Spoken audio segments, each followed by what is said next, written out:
Good morning, students. Good morning, class 6. So, regarding our chapter 4, surfing the web, we have few more topics which we have to learn.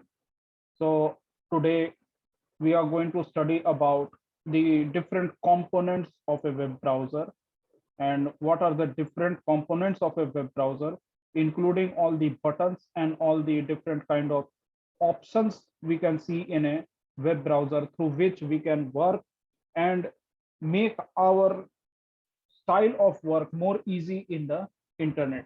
Okay, so let's start the first slide. Now, components in a web browser. Now, first, what we will see, the title bar. Okay, so the title bar is just on the top of the browser, web browser, the toppest part, the upmost top part of the web browser, the title bar. Okay, so what does it show? It actually shows it displays the title of the web page, whichever website you are viewing, whichever web page you are viewing at the current time. So it actually shows you the title of the web page. Now next is the address bar.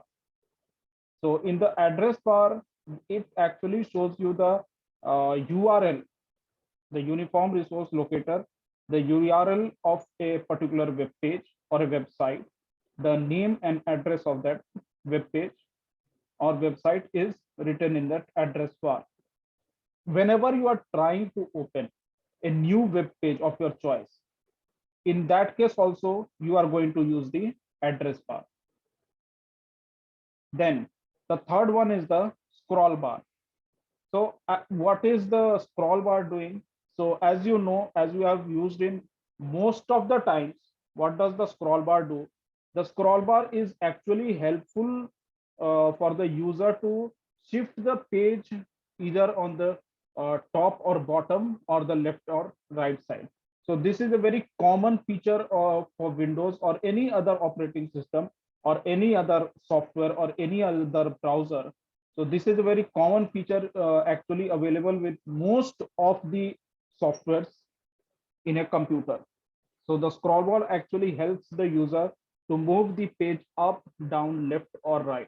So you can clearly see in the picture that if you look at to my focus on my cursor, you have the scroll bar on the right side. Even if the page is very long, so you can have it in the width wise. So you can have the scroll bar on the down portion.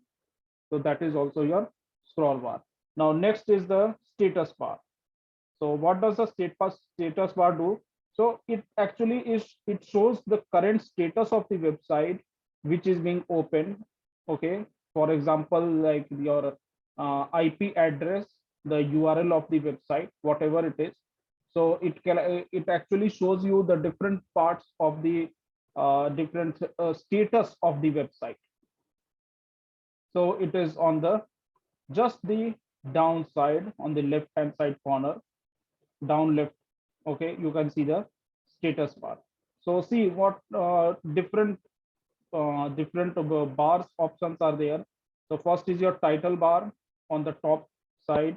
Next is your address bar just below the title bar. You also have a search button. So if you want to search any keyword in between that work, in between what you are surfing in the internet, if you want to use the search bar, you have the search bar also here. Okay, so then you have the different kind of buttons which we'll see in the next slide. Next is the scroll bar to move your page up and down or left or right side. Then let's go to the next slide. Now the left side. Now in this slide, let me show you the different kind of buttons which are available mostly with uh, the web browser. Most of the web browsers have this option. Okay, maybe the a little bit of color option for these buttons may change. The style of the icon may change. It can happen according to the browser to browser, but mostly these are the basic features which a browser has. So let's focus on the first one, the back button. So what does the back button do? It actually takes you to the previous web page, okay, which has already visited, which you have already visited.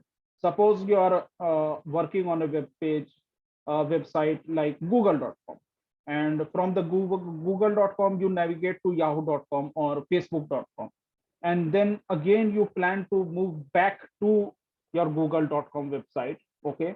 So then you are going to use this back button. So if you are using the back button, you are actually moving backwards toward the website which you have already visited a few minutes ago or a few hours ago. Then next is your forward button. So it is just the opposite of the backward button, that it actually moves you forward to the next page. So for example, if you are working with the facebook.com, okay, and then you move to the next website like flipkart.com, okay, and after that you plan to go back, so you again move back to facebook.com, and again if you want to move to flipkart.com, so you will use this forward button. So it is actually this button is actually used when you try to move from the first web page to the second web page. Now next is your stop button.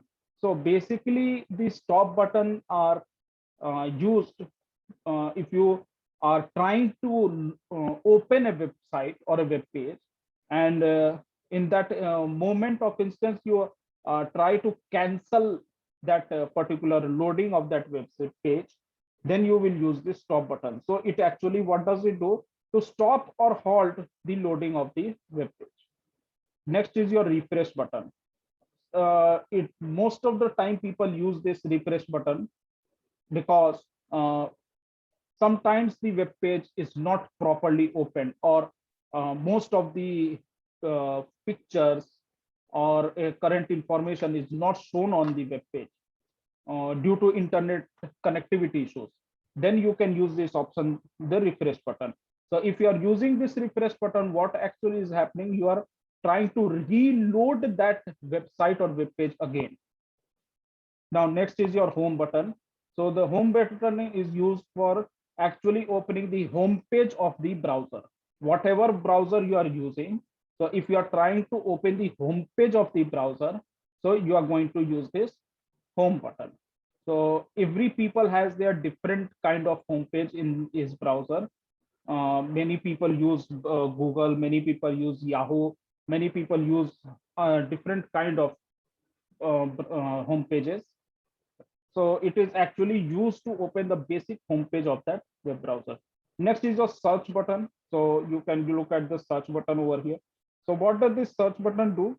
Now it is used to search the meaning of keywords or websites during surfing of another website. For example, if you are working on flipkart.com and you find a very new word in that website, and you want to search the meaning of that particular word, or you want to open the Wikipedia for that particular word, the whole information for that word. So you can type that particular keyword, that difficult word in that search button, and you can search for it. So that search button is very useful for you to just know more meanings of the words, or if you want to open a new website of your choice, you can also do that. So this is all for today's class, and I have tried to explain to you about the different buttons in a browser, and the different kind of options in a browser, different all the components of the web browser. So we will study more topics regarding web browser and the different facilities of web browser in our next video. Thank you.